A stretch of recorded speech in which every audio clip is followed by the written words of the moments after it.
আপনারা সবাই জানেন এসআইআর এখন চলছে। আর বিএলওরা তো ফর্ম এখানে দিয়েও দিয়েছে।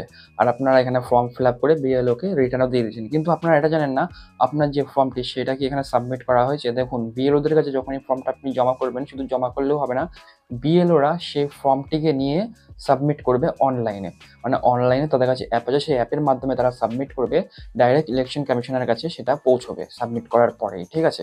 তো সেই সাবমিটটা বিএলওরা এখনো পর্যন্ত করেছে কিনা আপনার ফর্মটিকে, সেটাই আমি আজকের এই ভিডিও আপনাদেরকে দেখাবো। কিভাবে আপনারা সেটিকে চেক করবেন, কিভাবে আপনারা চেক করবেন বিএলও আপনার এসআইআর এর ফর্মটিকে সাবমিট করেছে কিনা ইলেকশন কমিশনের কাছে।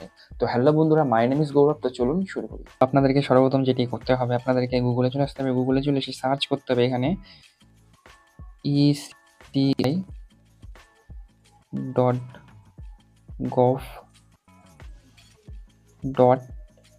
eci.gov.in লিখে আপনারা সার্চ করবেন। সার্চ করলে যে ওয়েবসাইটটি আসবে, এখানে আপনারা ওয়েবসাইটটি দেখতে পাচ্ছেন। তো এখানে ইন্টারফেস কিছুটা এরকম দেখতে পাবেন আপনারা ওয়েবসাইটটা ওপেন করার পরে। তো সর্বপ্রথমে দেখতে পাচ্ছেন এসআইআর 2026। প্রথমে রয়েছে ফিল ইনফরমেশন ফর্ম, তারপরে search your name in last SIR. তো আপনাদেরকে এখানে সবুজ কালারের যে দেখতে পাচ্ছেন না, ফিল ইনফরমেশন ফর্ম, জাস্ট এর উপরে এখানে ক্লিক করে দিতে হবে। এর উপরে ক্লিক করলে আপনাদেরকে এখানে লগ ইন করতে বলবে, ঠিক আছে? এখানে আপনারা দেখতে পাচ্ছেন, নিচে চলে আসবেন। নিচে চলে আসার পরে আপনাদেরকে যেটি করতে হবে, এই যে এখানে দেখতে পাচ্ছেন special intensive revision SIR 2026 fill information form. তো এর উপর জাস্ট আপনারা ক্লিক করে দেবেন। ক্লিক করার পরে এখানে আপনার মোবাইল নাম্বার অথবা এপিক নাম্বার চাবে। তো আপনারা এখানে এপিক নাম্বারটা দিতে পারেন অথবা মোবাইল নাম্বারটাও দিতে পারেন। তো আমি এখানে এপিক নাম্বারটা দিচ্ছি। তো এখানে এপিক নাম্বার দেওয়া হয়ে গেছে। এপিক নাম্বার দেওয়ার পর এখানে এন্টার ক্যাপচার কোড দিতে হবে। তো ক্যাপচার কোডে ক্লিক করে আপনারা যে লেখাটি এখানে রয়েছে সেটি এখানে বসিয়ে দেবেন।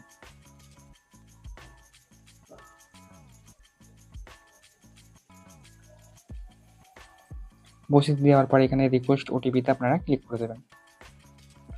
ক্লিক করার পরে আপনার যে ভোটার লিস্টের সাথে, মানে এই যে ভোটার কার্ডটা রয়েছে, আপনার এই ভোটার কার্ডের সাথে যে নাম্বারটির লিঙ্ক রয়েছে সেই নাম্বারে একটি ওটিপি আসবে। সেই ওটিপিটা আপনারা এখানে বসিয়ে দেবেন। ওটিপি বসিয়ে দেওয়ার পর এখানে ভেরিফাই অ্যান্ড লগ ইনে ক্লিক করে দেবেন।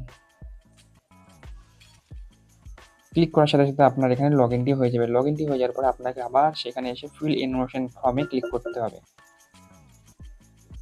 ক্লিক করলে এখানে আপনাদের স্টেট সিলেক্ট করতে হবে। তো আপনারা আপনাদের স্টেট সিলেক্ট করে নেবেন ওয়েস্ট বেঙ্গল। তো এখানে যে রাজ্যে এখানে এসআই রয়েছে সেই সব রাজ্য এখানে চলে এসছে। তো এখানে 2 নম্বরে দেখতে পাচ্ছেন ওয়েস্ট বেঙ্গল। জাস্ট ওটার উপরে ক্লিক করুন। আর এখানে আপনার এপিক নাম্বারটা আবার চাইবে। তো এপিক নাম্বারটা আবার বসিয়ে দেবেন। তারপর সার্চে এখানে ক্লিক করে দেবেন। ক্লিক করে এখানে দেখতে পাচ্ছেন এখানে চলে এসছে আমার নাম, আমার সমস্ত ডিটেলস এখানে চলে এসছে। তো দেখুন বন্ধুরা, এখানে বলছে যে ওটিপি মোবাইল নাম্বার দিতে। তো এখানে মোবাইল নাম্বারটা আপনারা বসিয়ে দেবেন। আপনাদের যে মোবাইল নাম্বারটা রয়েছে সেই মোবাইল নাম্বারটা এখানে দিয়ে দেবেন। দিয়ে দেওয়ার পর এখানে সেন্ড ওটিপিতে ক্লিক করে দেবেন।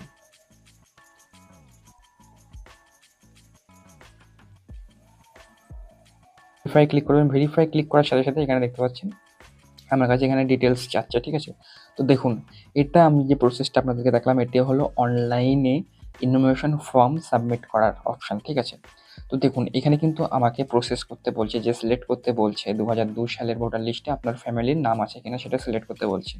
তো যদি আপনার ফর্মটি বিএলও সাবমিট করে থাকে, তার মানে অলরেডি আপনার ফর্মটি সাবমিট হয়ে গেছে ইলেকশন কমিশনের কাছে। তো সেই সময় এখানে দেখাবে already your information form submitted from BLO, মানে বিএলও আপনার ফর্মটি অলরেডি সাবমিট করে দিয়েছে আর আপনি অনলাইনে সাবমিট করতে পারবেন না। তো এইটাই কিন্তু আপনাদের দেখাবে। যেহেতু আমারটা এখনও বিএলও সাবমিট করেনি ফর্মটি, তাই আমার এখানে অপশান রয়েছে সাবমিট করার অনলাইনে।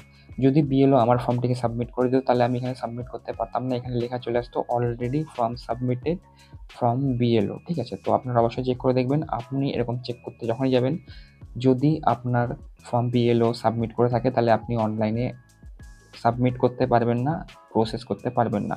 কিন্তু আমি পাচ্ছি, কারণ আমার ফর্মটি এখনও বিএলও সাবমিট করেনি, তাই আমি এখান থেকে সাবমিট করতে পারছি। আপনারা হয়তো বুঝে গেছেন কীভাবে আপনারা এই বিএলও আপনার ফর্মটিকে সাবমিট করেছে কিনা সেটি চেক করবেন। যদি ভিডিওটা আপনাদের ভালো লেগে থাকে তাহলে অবশ্যই লাইক করে দেবেন। নতুন হলে চ্যানেলটিকে সাবস্ক্রাইব করে নেবেন। তো চলুন দেখা হচ্ছে নেক্সট ভিডিওতে। সবাইকে বাই বাই অ্যান্ড টাটা।